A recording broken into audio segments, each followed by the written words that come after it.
Hello, today I'm going to be talking about Shelley and the Romantic era. This is a picture of Percy Shelley, who lived from 1792 to 1822. Shelley was a really important romantic poet in England.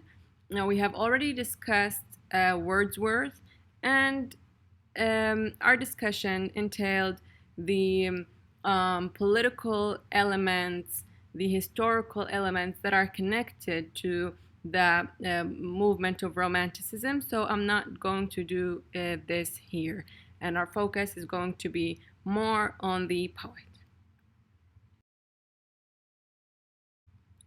So Shelley embodies two different notions of what it means to be a romantic poet.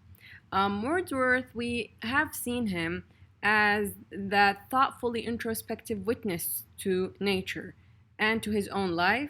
Shelley is seen as a more passionate version of what a romantic poet is. And we can see that in two ways. Especially in the 19th century, he came to be seen as a preternaturally sensitive soul who could experience and feel things more deeply than others, and then convey these feelings in his poetry. And this is closely related to what we have discussed in Wordsworth, because we said that Wordsworth thinks that poets have this insight into things that happen in life that the normal people do not have, and some kind of gift that they have. So they're not really like normal people. They're like gifted people with some like supernatural powers, if you may.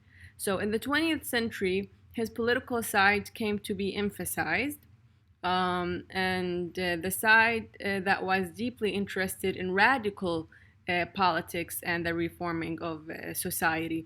And we even discussed this when we talked about Wordsworth, and we said that there was a time in history when a lot of the romantic poets were in favor of the French Revolution and for revolutionary and radical changes in the society. And we mentioned that when things took a different turn in England, Wordsworth really felt that he was in a kind of unpopular situation in the society, and this is one of the main reasons why he decided to seclude himself from the mainstream society and just live the remainder of his life at Dove Cottage. Though the text really doesn't talk about the doubleness of Shelley, of the Shelley image, and what does it resemble? It really resembles the doubleness of romantic aesthetics, okay? So I want you to keep that in mind. So drawing upon the work of philosopher Immanuel Kant in 1724, who lived from 1724 to 1804, the impact of art on individuals has two different components, okay? We have two components. These two components are the beautiful and the sublime. The beautiful aspect of art is a calming and soothing, and it makes you feel that you're at peace. Like when you're in the presence of like a waterfall, you feel like peace. A lot of the elements mentioned in the poems by Wordsworth that focus on nature really have the element of the beautiful. And then we have the element of the sublime.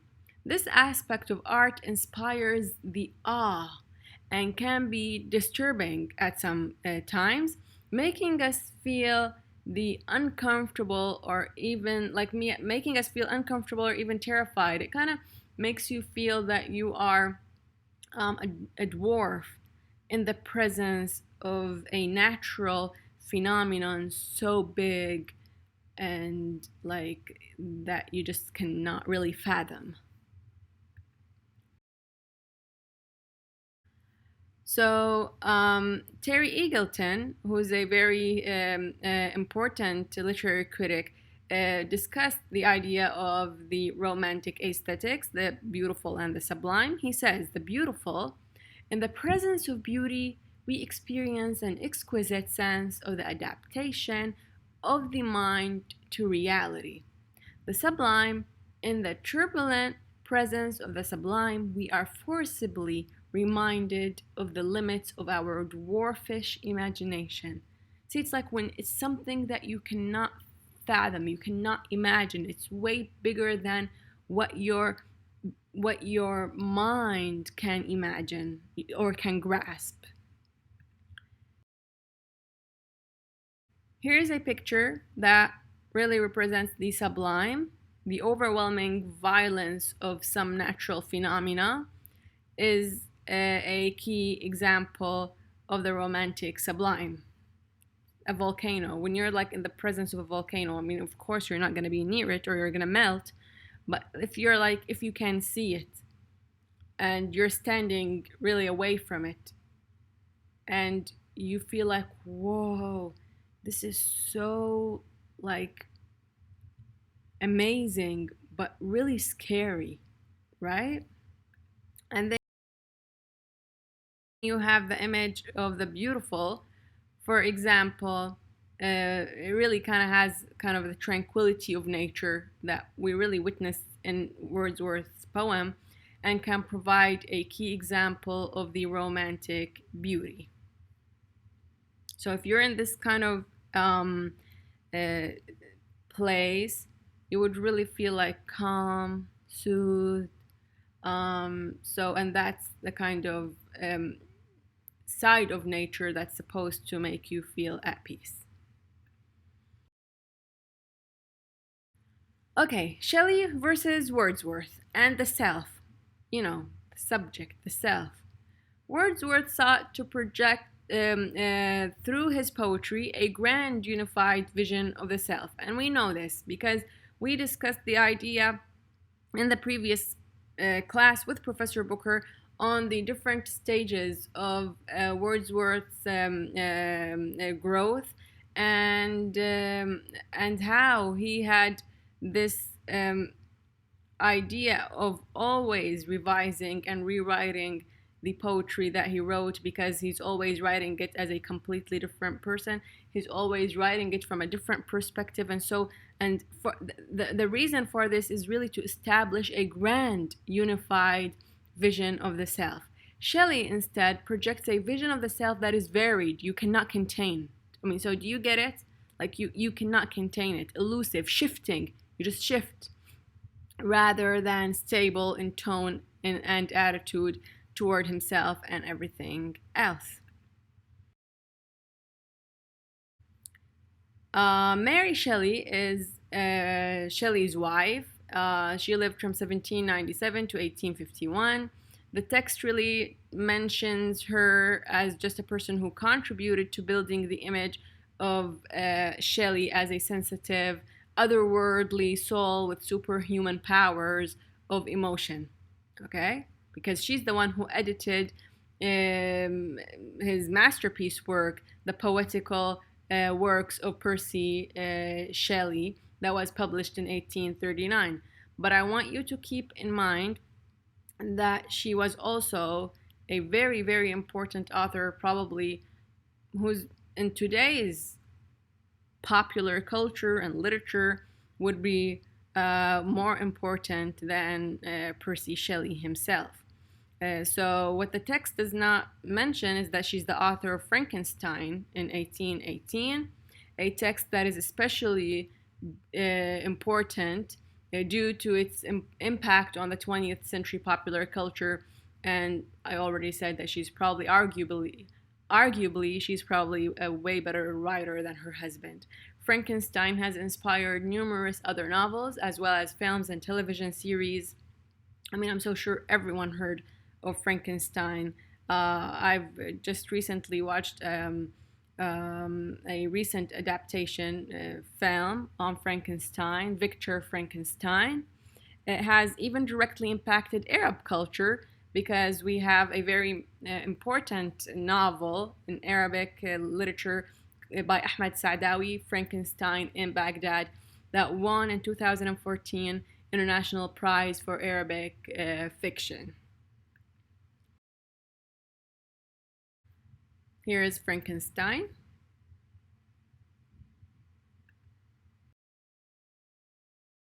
Okay, so your text includes two poems that show the sensitive Shelley particularly well.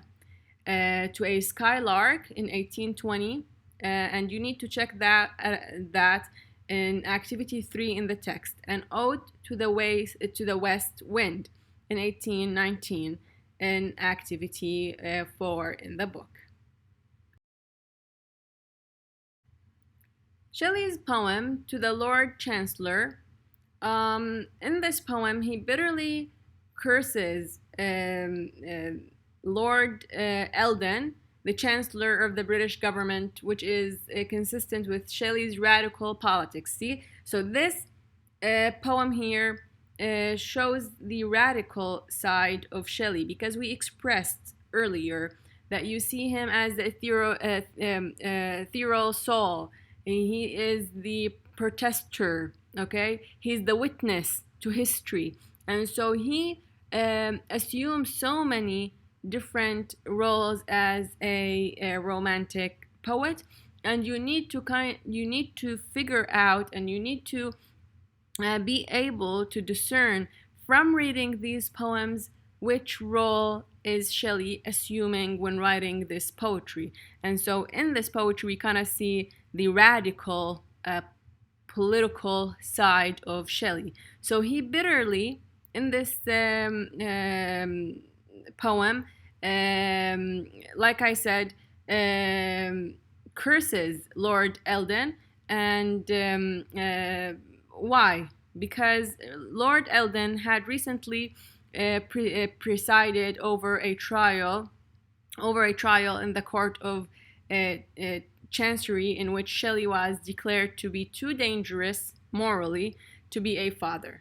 So he lost custody of his children.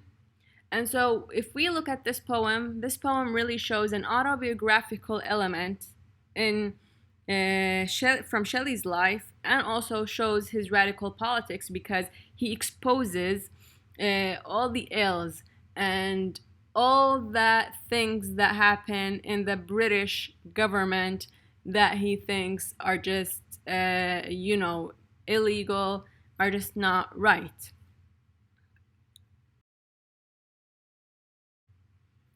So we're looking at a few stanzas here from the poem, so you would see that really angry side of him in criticizing the country and the government.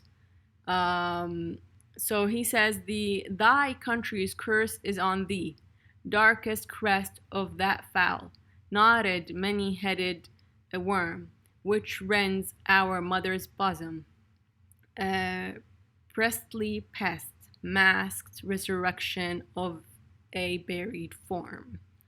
Okay, so he basically, like I said, criticizes all these things that had gone wrong in the country and in the people who really have the power to dominate and make decisions.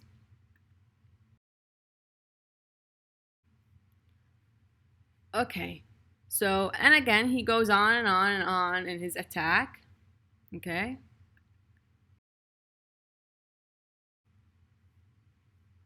And like I said, this really shows and gives you a sense of the Shelley's angrily anti-authoritarian stance.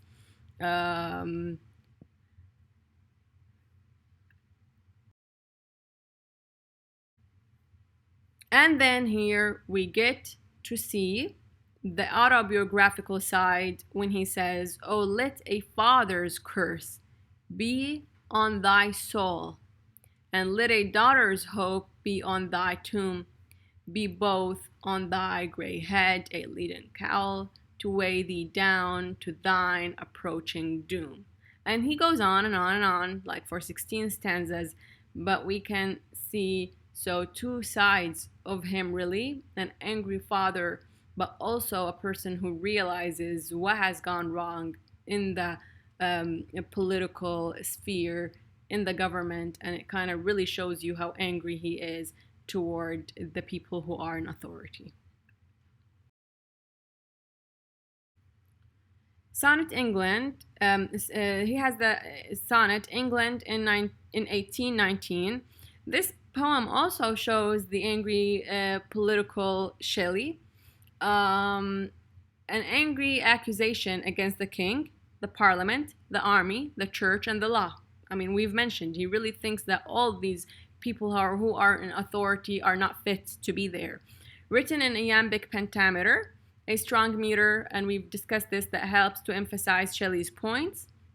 It includes only 4 rhyming sounds, mostly consisting of single-syllable words, adding an emphasis and stridency to the accusations. You know, he accuses them of things.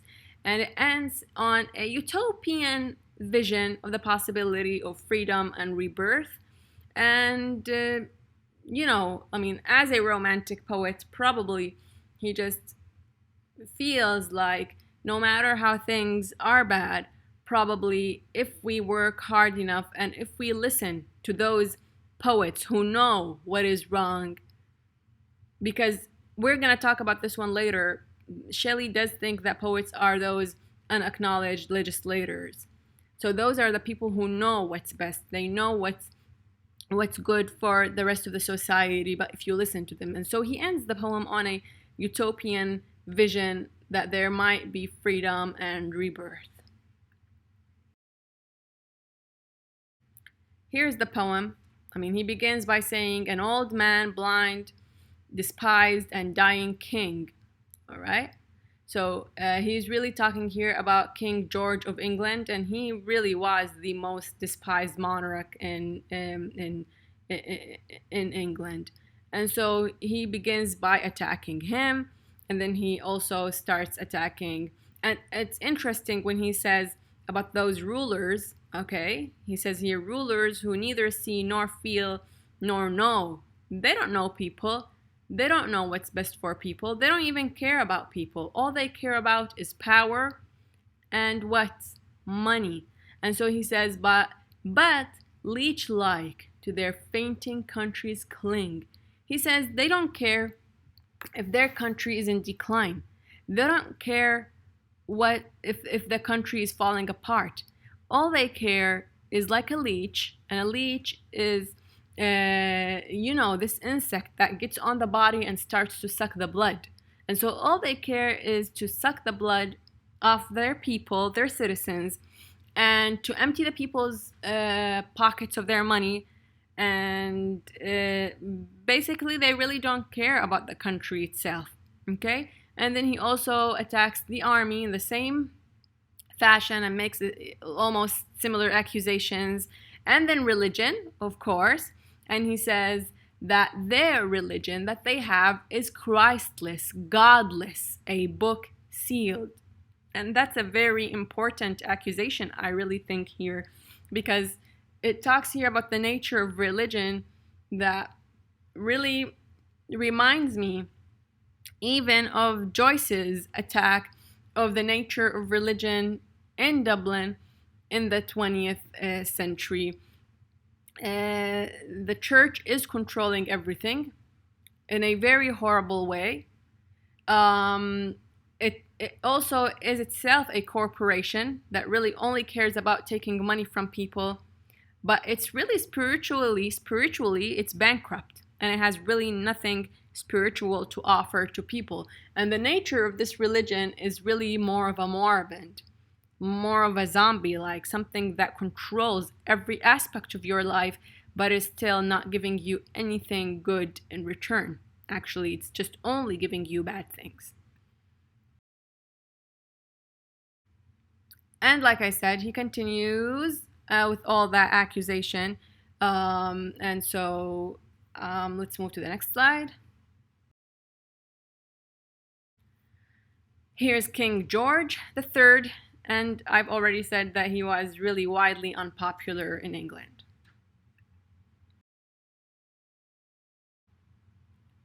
Again, here we have the lines that take on the army, the law, the religion, and the parliament. And we already, I discussed these specific lines just now.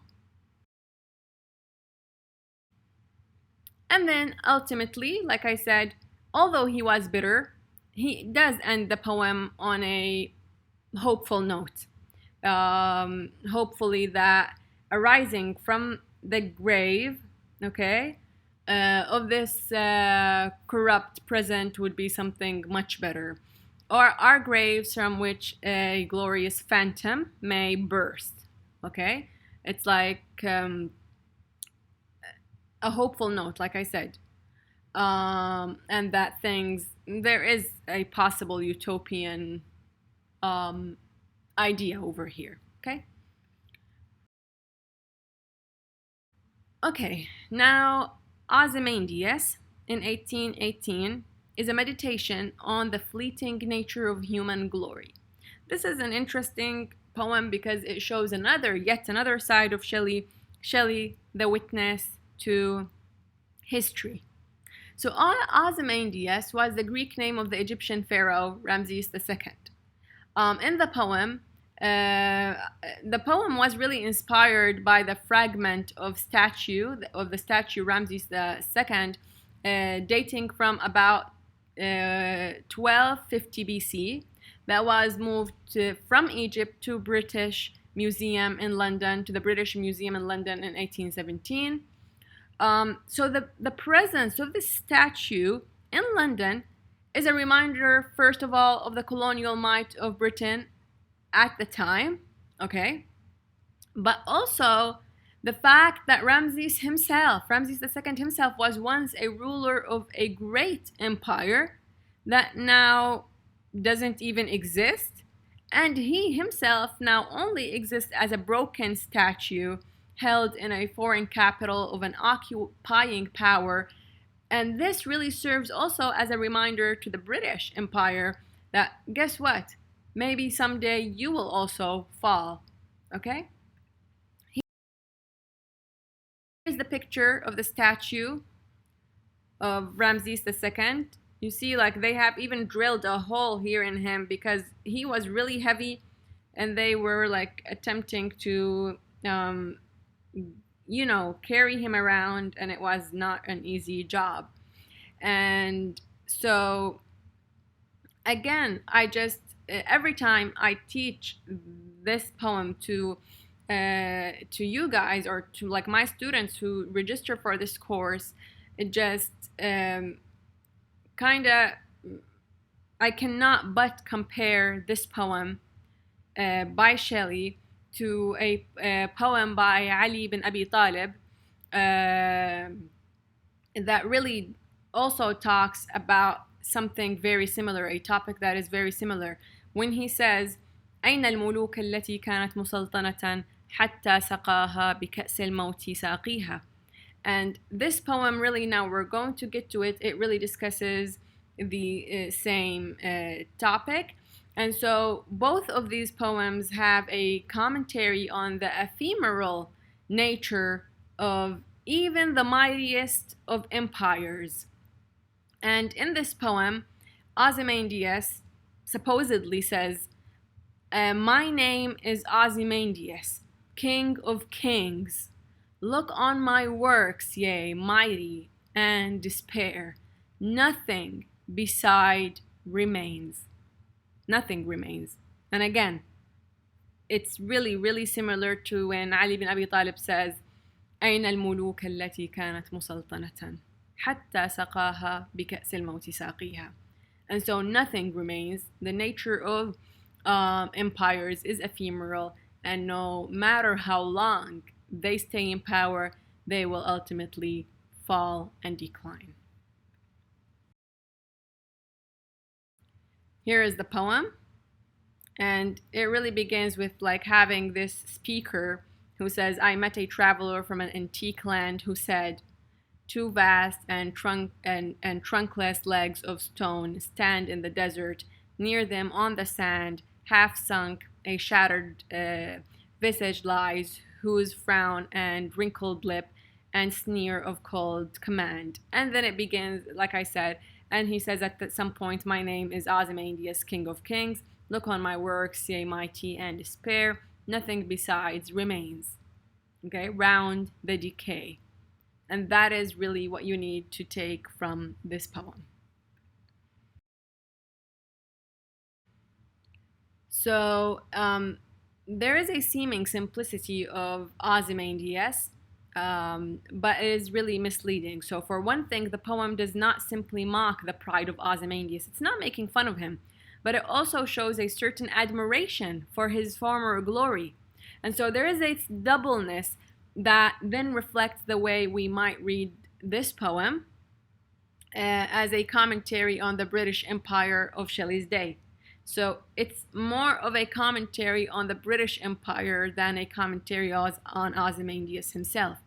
It also might be influenced by contemporary bourgeois visions of history, which with Edward Gibbon's The Decline and Fall of the Roman Empire, okay, and here are the dates, sought to depict the Rome as a great empire that had fallen, plunging Europe into darkness, and we know this, and backwardness, which was then repelled with the coming of modern Europe, and especially modern England. And so such visions help to justify the sometimes brutal operations of modern capitalism, you know, because I always tell you when we discuss capitalism how efficient, I mean, it can be brutal and painful, those operations of modern capitalism, but they're also efficient.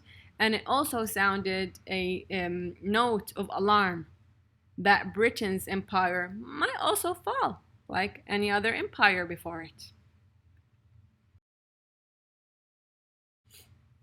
So this poem was written on the news of the death of Napoleon and is something of a companion to Ozymandias.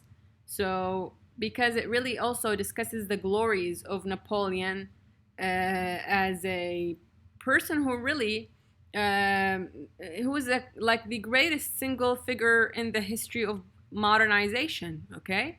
A key figure who helped in modernizing Europe and changing the rule in it forever. So after the French Revolution, Napoleon had risen to become the leader of France, and he launched a campaign that swept across Europe, yeah? And it destroyed the old traditional monarchies, and it brought with it modernity to most of Europe. Now, the English Romantics had once had this great admiration to Napoleon, and they saw him as a hero who destroyed the old forms of injustice, but also later on they soon grew to be suspicious of his quest for power, okay? And his wars against England might also have been a factor. Now, we discussed this when we did Wordsworth. But at the same time, this poem shows a certain lingering admiration for Napoleon, even though it does kind of expose the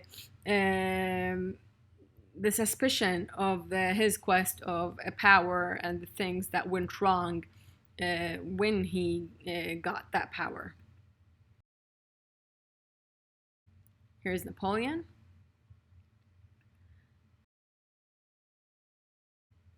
And here is the poem. The poem begins basically by asking the earth, only partly in sarcasm, how it can go on with Napoleon being dead. And so the speaker asks, what alive and so bold, O earth, is speaking to the earth? Art thou not overbold? What leapest thou forth as of old? And so it asks all these questions about how can the earth still go on? Are not the limbs still when the ghost is fled? And canst thou more, Napoleon being dead? And so it's like questioning how can the earth go on and life go on when Napoleon is dead and buried? And so the earth responds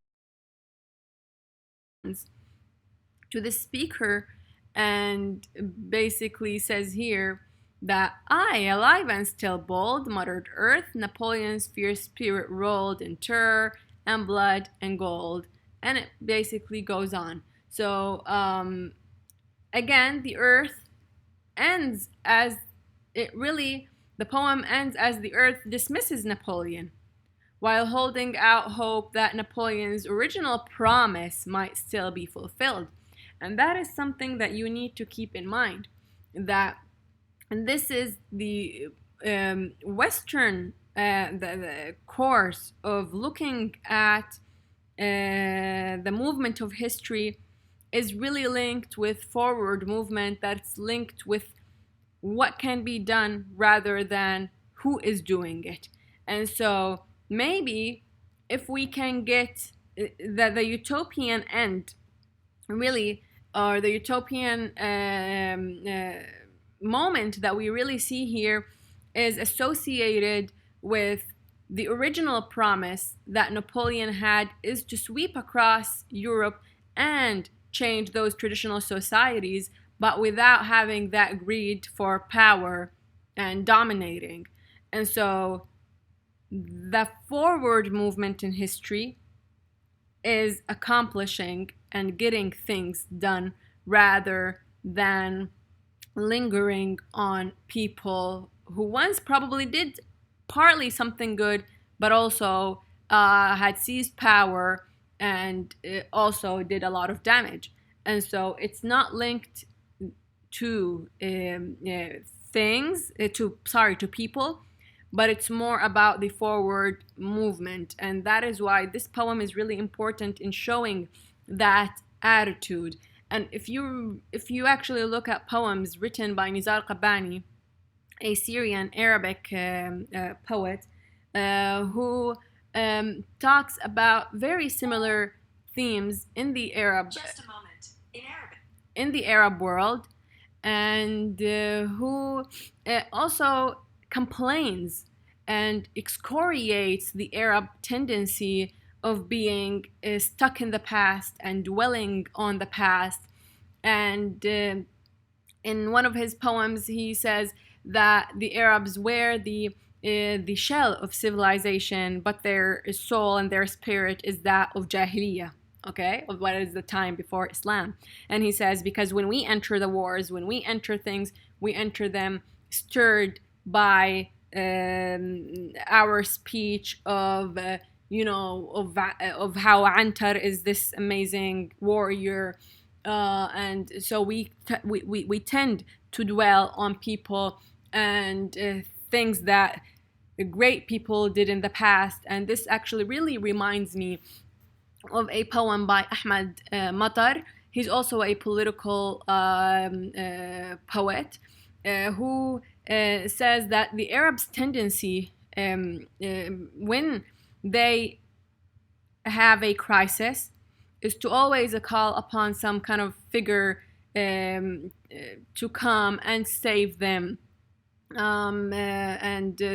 There is this poem by him when he says that they tend to say قم يا صلاح الدين, قم يا صلاح الدين, okay? Whenever they meet a crisis, they always call upon Salah ad-Din. And of course, that call upon Salah ad-Din is really metaphorical, but it's like not being able to deal with a crisis, and instead of trying to conjure someone who was a glorious warrior from the past to come and save the day. And he says at some point in his poem, دعوا صلاح الدين في ترابه واحترموا سكونه. See? Because Salah ad-Din is also dead. So like Napoleon, he's not there. And the earth dismisses Napoleon actually. And he says, yeah, Napoleon is dead and like we don't care about him. So it's the earth's attitude is more dismissive of Napoleon.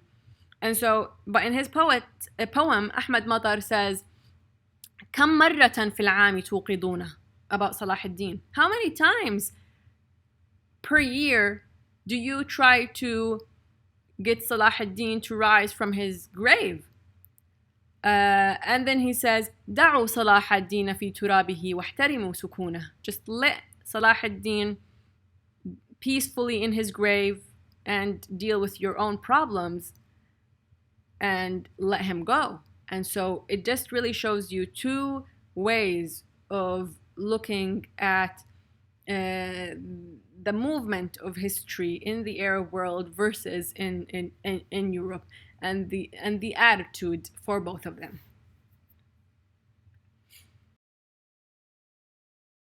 Okay.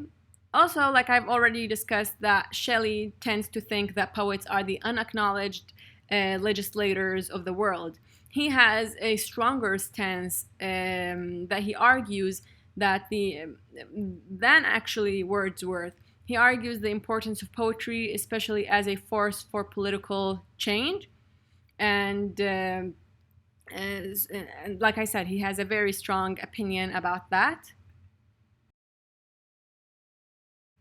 In the end, I want you to keep, when you're reading your poems on Shelley, keep these things in mind. The Shelley has a complex and varied personae, the ethereal spirit, the political protester, the angry father, the literary intellectual, the witness to history, the angst-ridden creative artist, and quester after ideals. So keep that in mind when you are studying them. For example, if you were looking at his image, the ethereal spirit, for example, and you're reading Ode to the West Wind, it really kind of varies a lot from Wordsworth, and the way that he sees nature as that calming experience of nature. I mean, I've already discussed with you the sublime and the beautiful, the idea of the sublime versus the beautiful. And if you really take on Shelley and Wordsworth's representation of the romantic aesthetics would be closer to the beautiful, that calming experience amidst nature. And Wordsworth, if you're reading Ode to the West Wind, and it shows really that kind of varied, larger than life type of persona that he has in Ode to the West Wind, it's really closer to the concept of the sublime. Thank you for listening, and I'll see you soon in discussing Hoffman the Sandman.